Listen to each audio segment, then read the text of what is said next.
নমস্কাৰ বন্ধু বান্ধৱীসকল বৰ্তমান কাম কৰি আছো বাৰু কামৰ মাজতে অকণমান বহিলো আপোনাক দেখাইছো বাৰু আমি কি কাম কৰিছো সব বাৰু ধুলি হৈ আছে বাৰু এইবোৰ কাটিং কৰি আছো লোৰবোৰ এনেকৈ কাটিবলগীয়া আছে এইটো 6 মূল্যৰ বৰ্ড আছে বাকি এফালে দেখাইছো এইবোৰ লোৰবোৰ কাটি হৈ গ'ল বাৰু আমি এতিয়া এসি পইণ্টবোৰ কাটি আছো দেখিছেনে এইটো ইয়াতো লোৰ এটা কাটা হৈ গ'ল ইয়াত 5টা এসি আছে বাকি এফালে ভাঙা কাম কৰি আছে বাৰু আপোনাক দেখাইছো বাৰু কি কাম কৰিছো আৰু গোটেই খোপা ধুলি অৱস্থা দেখিছেনে কাটিঙৰ কাম চলি আছে ইয়াত ফল সিলিং আছে ইয়াত মেইন বোৰ্ডটো আছে 12 মডেলৰ আৰু এটো হোল হয় ৰিস্টেজ আছে ৰিস্টেজ হয় আৰু এফালে এসি পইণ্টবোৰ আছে এটো ওয়াল এখন ভাঙিবলগীয়া হ'ল বাৰু আৰু ষ্টেজৰ ওপৰতো বোৰ্ড আছে এটো ওয়াল ফ্যান আছে দুটা এফালে এসি পইণ্ট এটা আছে এটো সাইডত এফালে বাথৰুম আছে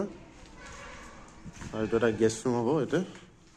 12 মডেলৰ বোৰ্ড আছে ফুট ল্যাম্প আছে অলৰেডি 12 মডেলৰ বোৰ্ড লগাই হৈ গ'ল বাৰু এফালে 3 মডেলৰ বোৰ্ড লগাই হৈ গ'ল আৰু ইয়াত এসি পইণ্ট আছে আৰু এসি সুইচৰ বোৰ্ডখন আমি 6 মডেলৰ বোৰ্ডখন এডালে কাটা নাই এখন ওয়ালত হ'ব ওয়ালখন কেঁচা হৈ থকাৰ কাৰণে এফালে কৰিডোৰ বোৰ্ড আছে 6 মডেলৰ এফালে 6 মডেলৰ বোর্ড আছে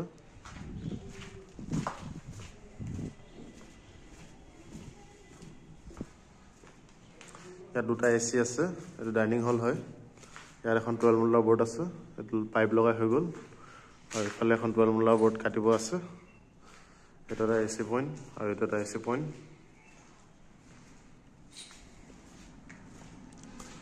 এফালে ইয়াত এনসি বক্সটো হ'ব কাঁচা হৈ আছে কালি গাঠিছে ওয়ালখন এটা ৰুম এটো হোৱা নাই আছে এতিয়ালৈকে শাটাৰিং খোলাই নাই আৰু এতিয়া আমি আকৌ কামবোৰ ধৰো বাকি লৰাখিনি ভাত খাই আহিলে বাৰু এতিয়া ভাত খাব গৈছিলে আজি এই হলটো কামখিনি আমি হেক কৰিম বাৰু আপোনাক সম্পূৰ্ণকৈ দেখালো আমি ক'ত কি কাম কৰি আছো তলতো এটা পাৰ্ট আছে আমি এতিয়া ওপৰ পাৰ্টটো প্ৰথম কাম কৰিছো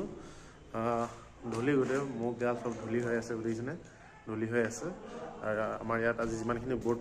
কাটিলো এই বোৰ্ড আজি আমি লগাব লাগিব তলৰ পাৰ্টত আমি কাইলৈ আকৌ কাটিং কৰিম পুৰকিলে বোৰ্ড লগাম কালি আমি যিখিনি আগত যিখিনি কাটা হৈছিল সেইখিনি বোৰ্ড অলৰেডি লগাই হৈ গ'ল আজি লগোৱা হৈ যাব বাকি যিখিনি বোৰ্ড আমি কাটিলো এসি বোৰ্ড আৰু 6 মডেলৰ বোৰ্ড 12 মডেলৰ বোৰ্ড যিখিনি কাটা হৈছে এইখিনি আমি